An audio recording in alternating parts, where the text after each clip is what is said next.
ये कहानी जेनी नाम की एक लड़की के ऊपर आधारित है जो चरम सुख पाने के लिए घपाघप के अलग अलग तरीके अपनाती है। इसके बाद वो आगे और क्या क्या कारनामे करती है ये हम आज की इस एक्सप्लेनेशन में देखने वाले हैं। आज मैं जिस फिल्म को एक्सप्लेन करने वाला हूँ उसका नाम है नौ। की शुरुआत में हम जेनी नाम की एक टीनेजर लड़की को देखते हैं। जेनी अपने रूम में एक पुरानी रोमांटिक मूवी देख रही होती है और उस मूवी को देखकर जेनी के अंदर घपाघप करने की इच्छाएं जागना शुरू हो जाती है। इसके बाद जेनी बाबा बंगाली का दिया वो हथियार निकालती है और वो उस हथियार को अपने मौत के कुएं में डालना शुरू कर देती है। जेनी चरम सुख का आनंद लेने ही वाली होती है कि तभी वहां पर उसके डैड आ जाते हैं और वो उसे हैप्पी बर्थडे विश करने लगते हैं। अब वो हथियार अभी भी जेनी की मौत की गुफा में ही होता है, पर वो अपने डैड के सामने उस हथियार को बाहर नहीं निकाल सकती थी। पर तभी वहां पर उसके दादा दादी भी केक लेकर आ जाते हैं और उनके साथ ही वहां पर चर्च के फादर और गली के कुछ बच्चे भी आ जाते हैं। फिर वहां पर जेनी का डॉग आकर जैसे ही उसके ब्लैंकेट को खींचता है तभी जेनी का वो हथियार उसके मौत के कुएं से निकलकर बाहर उछलता है और वो सीधा आकर उसके केक पर गिरता है, जिससे सभी लोगों को पता चल जाता है कि जेनी क्या कर रही थी। इसके बाद जेनी के डैड उसे और उसके भाई को स्कूल छोड़ने जाते हैं। फिर रास्ते में जेनी का भाई उसे बोलता है कि अब तुम्हें बॉयफ्रेंड बना लेना चाहिए क्योंकि डैड के रूल के हिसाब से तुम बड़ी हो और तुम्हें पहले गपागप करना है और तुम्हारे गपागप होने के बाद ही मुझे गपागप करने का मौका मिलेगा। इसके बाद उनके डैड उन दोनों को स्कूल छोड़कर वहां से चले जाते हैं। इसके बाद हम स्कूल में जैक नाम के एक लड़के को देखते हैं जो बहुत ही ज्यादा स्मार्ट और पॉपुलर था, जिस वजह से स्कूल की सारी लड़कियां उस पर फिदा थी। फिर कुछ देर बाद जेनी के पास रिकी नाम का एक चोमू लड़का आता है जो उसे बहुत टाइम से पसंद करता था। रिक जेमी को उसका बर्थडे गिफ्ट देता है और फिर उसे प्रपोज करने की कोशिश करता है, पर जेमी उसे इग्नोर करके वहां से चली जाती है। दूसरी तरफ हम जेनी के भाई को देखते हैं जो अपने दोस्तों को बता रहा होता है कि बस अब उससे रुका नहीं जाता। उसका छोटा चेतन किसी अंधेरी गुफा में जाने के लिए तड़प रहा है और उसे किसी न किसी लड़की के साथ तो धुआंधार घपाघप करना ही है। तभी वो सामने से आती हुई अमेंडा नाम की एक लड़की को देखता है और उसको देखते ही वो अपने छोटे चेतन की कसम खाते हुए बोलता है कि इस लड़की को घोड़ी तो मैं ही बनाऊंगा। इसके बाद हम जेक को देखते हैं जो अपने दोस्तों के साथ बातें कर रहा होता है, पर तभी वहां पर कैथरीन नाम की एक लड़की आती है और वो जेक को उसके साथ घपाघप करने के लिए बोलने लगती है। दरअसल कैथरीन जेक की बहन ही होती है, पर फिर भी वो अपने भाई को पेलना चाहती थी। थोड़ी देर बाद वहां पर जेक की गर्लफ्रेंड प्रिसेला भी आ जाती है और वो जेक को कोई इंपॉर्टेंट बात करने के लिए बाहर बुलाती है। फिर प्रिसेला जेक को बताती है कि मुझे अब कोई और पसंद है, इसलिए मैं तुमसे ब्रेकअप कर रही हूँ। फिर जेक जब प्रिसिला के नए बॉयफ्रेंड को देखता है तो वो शॉक्ड हो जाता है। जेक उसे बोलता है कि तुम इस चोमू के लिए मुझे छोड़ रही हो जिस पर स्कूल की सभी लड़कियां फिदा है। अब जेक को तो विश्वास ही नहीं हो रहा था कि कोई लड़की उसे भी छोड़ सकती है। इसके बाद हम जेनी को देखते हैं जो आर्ट क्लास में बहुत मेहनत से ड्राइंग बना रही होती है और बहुत कड़ी मेहनत और लगन के बाद वो अपने इस मास्टरपीस को बना ही लेती है। फिर जैक स्कूल से बाहर आता है और वो देखता है कि प्रिसिला अपने नए बॉयफ्रेंड के साथ चुमाचाटी कर रही होती है। फिर जैक का दोस्त उसे बोलता है कि प्रिसिला बहुत ज्यादा सुंदर है और इस बार भी प्रोम क्वीन वही बनेगी, पर इस पर जैक उसे बोलता है कि ऐसा कुछ भी नहीं है, ये तो सिर्फ मेकअप का जादू है जिससे कोई भी लड़की सुंदर बन सकती है। इस पर जैक का दोस्त उसे शर्त लगाता है कि अगर तुमने स्कूल की सबसे चोमू लड़की को इस साल प्रोम क्वीन बना दिया तो तुम शर्त जीत जाओगे। तभी सामने से जेनी भी आ रही होती है और जैक का दोस्त उसे बोलता है कि तुम्हें जेनी को ही पटाना होगा। अब जैक ये सब करना तो नहीं चाहता था, पर क्योंकि उसने शर्त लगाई थी इसलिए उसे अब ये करना पड़ेगा।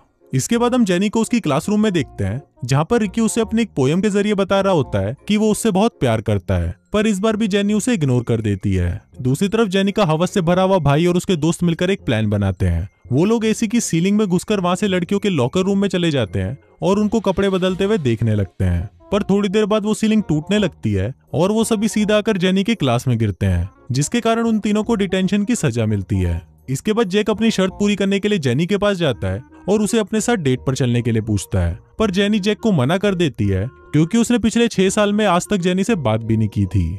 इसके बाद सभी लड़के ग्राउंड में फुटबॉल खेल रहे होते हैं और जेक एक कोने में बैठा होता है। दरअसल इससे पिछले मैच में जेक की वजह से टीम के एक प्लेयर की जान चली गई थी, जिस वजह से जेक को टीम से निकाल दिया गया था। इधर जेनी के मन में भी जेक के बारे में सोचकर ठनक जागने लगती है और वो अपने डैड से इस बारे में बात करती है, जिस पर उसके डैड उसे बोलते हैं कि तुम्हें जेक के साथ डेट पर जरूर जाना चाहिए। फिर दूसरी तरफ जब जेक अपने घर पर जाता है तो उसके डैड उसे बोलते हैं कि मुझे पता है कि तुम्हारा प्रिसिलिया से ब्रेकअप हो गया है और अब तुम्हें एक नई गर्लफ्रेंड चाहिए। इसलिए उसके डैड उसकी मॉम को उसके रूम में भेज देते हैं और उसे ऑल द बेस्ट बोलकर वहां से चले जाते हैं। फिर जैक अपनी बहन कैथरीन के पास लड़की पटाने की एडवाइस लेने के लिए जाता है, पर उसकी बहन तो उसके साथ ही घपाघप करना शुरू कर देती है। फिर जैक उसे रोकते हुए बोलता है कि तुम मेरी बहन हो, तो इस पर कैथरीन उसे बोलती है कि मुझे कोई फर्क नहीं पड़ता। इसके बाद अगले दिन हम देखते हैं कि जेनी के भाई की कुछ लड़के मिलकर बिना पानी के धुलाई कर रहे थे। तभी वहां पर जेक उसे बचाने के लिए आता है, पर जेनी का भाई उसे ही मार देता है। अब इस पर जेक को भी गुस्सा आ जाता है और वो जेनी के भाई को पकड़कर कुत्ते की तरह पीटना शुरू कर देता है। इसके बाद जैक जेनी को गाना गाकर इम्प्रेस करने की कोशिश करता है। जैक भाईजान का गाना गा रहा होता है जिसको सुनकर सभी लोग बोर हो जाते हैं। तभी जैक गाना बदल देता है और गाने में बोलता है कि जेनी के पास एक गन है। अब जैक का ये गाना सुनकर सभी लोगों को लगता है कि जेनी के पास सचमुच में गन है, इसलिए सभी लोग वहां से भागने लगते हैं और तभी वहां पर पुलिस भी आ जाती है और वो जेनी को पकड़ लेती है। इसके बाद जैक जेनी को छुड़ाकर अपने घर ले आता है। फिर जेनी जैक को बोलती है कि प्लीज तू मेरा पीछा छोड़ दो, पर इस पर जैक पूरा नंगा होकर जेनी के सामने आकर खड़ा हो जाता है। पर जेनी को जैक का छोटा चेतन पसंद नहीं आता और वो वहां से चली जाती है। इसके बाद जैक अपनी बहन कैथरीन के साथ जेनी के घर पर आता है और वहां पर कैथरीन जेनी को पार्टी में जाने के लिए तैयार करती है। थोड़ी देर बाद जब जेनी तैयार होकर नीचे आती है तो वो इतनी सुंदर लग रही होती है कि उसको देखकर जैक का छोटा चेतन खड़ा हो जाता है। इसके बाद वो तीनों पार्टी में जाते हैं और पार्टी में सभी लोग जेनी को देखने लगते हैं क्योंकि वो बहुत ज्यादा सुंदर लग रही थी। फिर थोड़ी देर बाद जेनी बहुत ज्यादा ड्रिंक कर लेती है और पार्टी में उल्टी सीधी हरकतें करना शुरू कर देती है। तभी वहां पर प्रिसेला आती है और वो जेनी का सबके सामने मजाक उड़ाने लगती है, जिससे जेनी रोते हुए वहां से चली जाती है। फिर रात को जैक जेनी के घर पर उसे मनाने के लिए जाता है और कुछ देर तक बातें करने के बाद उन दोनों में नजदीकियां बढ़ती हैं और वो दोनों एक दूसरे को किस करने ही वाले होते हैं, पर दोनों को ही उस टाइम कंफर्टेबल फील नहीं होता, इसलिए वो इस प्रोसेस को बात के लिए छोड़ देते हैं। फिर अगले दिन जैक जेनी के पास आता है और उसे मैच देखने के लिए इनवाइट करता है। अब क्योंकि जेनी भी जैक को पसंद करने लगी थी, इसलिए वो भी उसे आने के लिए हाँ बोल देती है। फिर अगले दिन मैच चल रहा होता है और जैक हमेशा की तरह एक कोने में चुपचाप बैठा होता है, पर इस बार जैक की टीम बहुत बुरी तरह से हार रही थी और टीम के कुछ प्लेयर्स को चोट भी लग गई थी, जिसके कारण कोच जैक को खेलने के लिए भेजते हैं। पर हर बार की तरह इस बार भी जैक कुछ उखाड़ नहीं पाता और उनकी टीम बहुत बुरी तरह से हार जाती है।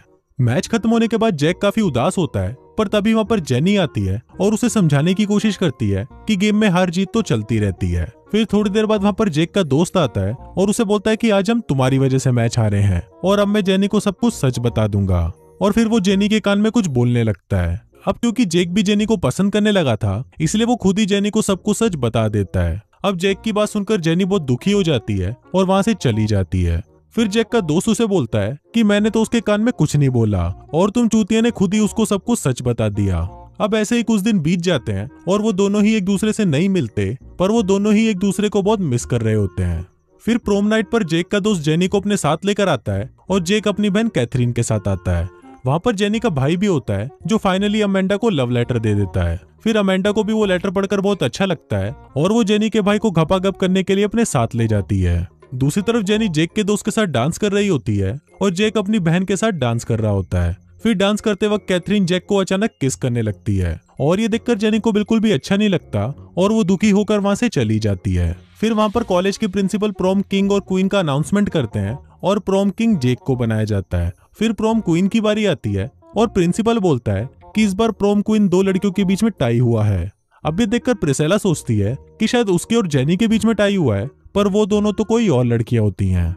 इसके बाद जैक जेनी को ढूंढने के लिए जाता है और वहां पर उसका दोस्त उसे बताता है कि जेनी घपाघप करने के लिए एक होटल रूम में गई है। फिर जैक होटल रूम की तरफ जा ही रहा होता है कि तभी रास्ते में उसे रिकी मिलता है और वो उसे बोलता है कि मैं भी जेनी को बहुत प्यार करता हूँ। पर जैक उसे इग्नोर करके सीधा होटल रूम पहुंचता है, जहां पर उसे पलंग तोड़ने की आवाजें सुनाई देती है। अंदर जाने पर जैक को पता चलता है कि वहां पर प्रिसेला उसके दोस्त के साथ घपाघप कर रही है और दूसरी तरफ प्रिसेला का बॉयफ्रेंड उनका वीडियो बना रहा है। फिर जैक जेनी के घर पर जाता है, जहां पर उसके डैड उसे बताते हैं कि जेनी पेरिस जा रही है और वो अभी एयरपोर्ट पर है। फिर जैक भागकर एयरपोर्ट पर जाता है और एक फुटबॉल लेकर जेनी के मुंह पर मारता है, जिससे वो वहीं रुक जाती है। फिर जैक जेनी के पास आकर उसे अपने दिल की बात बताता है, जिसको सुनकर जेनी पेरिस जाना कैंसिल कर देती है। फिर वो दोनों वहां पर एक दूसरे को किस करने लगते हैं और इसी के साथ ही ये फिल्म यहीं खत्म हो जाती है।